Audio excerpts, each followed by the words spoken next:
Hello, Intro. We have been working through the process of understanding the materials and design aspects which you will apply to your relief sculpture.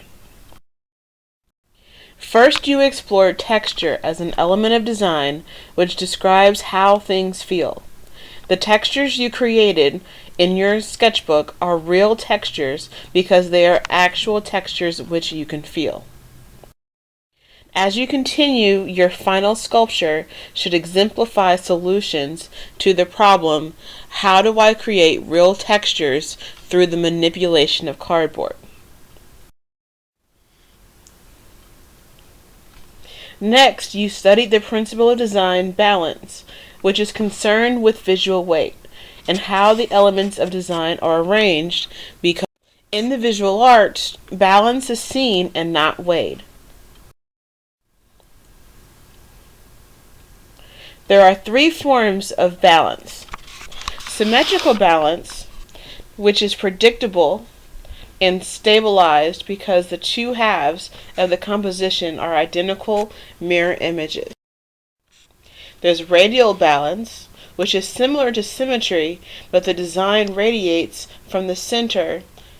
These designs can usually be divided into 4 or more similar sections. The final form of balance is asymmetrical balance or informal balance, which means the two halves are dissimilar, but it still requires the composition to be visually balanced. As you consider balance and texture, you will now need to consider the work of Louise Nevelson to move through this unit. Louise Nevelson was a Ukrainian-American abstract sculptor. Abstract sculpture is non-objective, meaning that it has no visually obvious subject matter, but it still has a specific meaning so that the subject matter is specific to the artist. Nevelson was born Leah Berlowitsky in Kiev, Ukraine, into a family of progressive, free-thinking people. She had a father that believed in equality for women and raised young Leah to be an independent thinker. In 1905, her family left the Ukraine for the United States due to growing discrimination against Jewish people across Russia. In the U.S., Leah's father owned a lumber yard, which would impact her later work. Leah Berlowitsky became Louise Nevelson after she left high school and got married. Her need for independence caused Louise to grow restless very quickly because of the expectations that were put on her as a traditional wife and mother. Louise really wanted to work and also make art. In the 1930s, Nevelson left the U.S. to study art in Germany.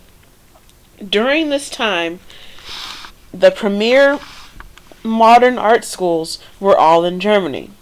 Her studies were cut short, though, with the rise of the Nazi government.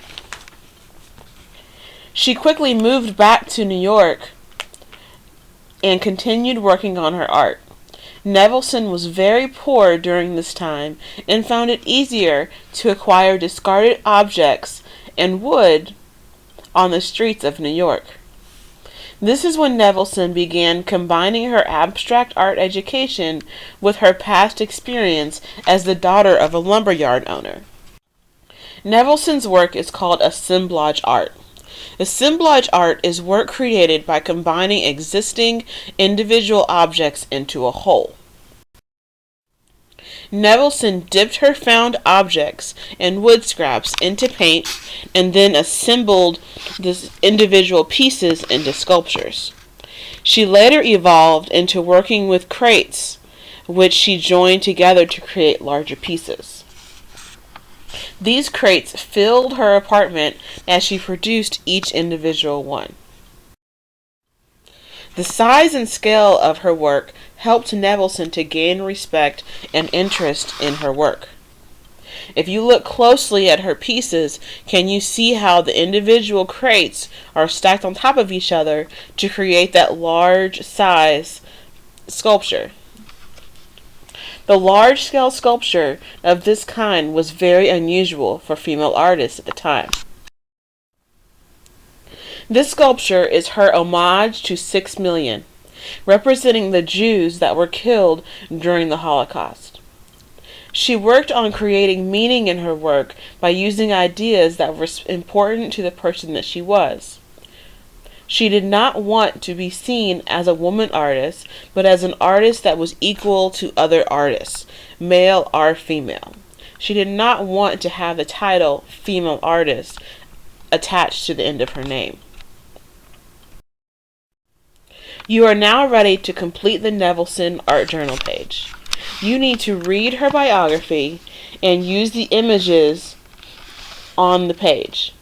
Follow the rubric as you respond to her work.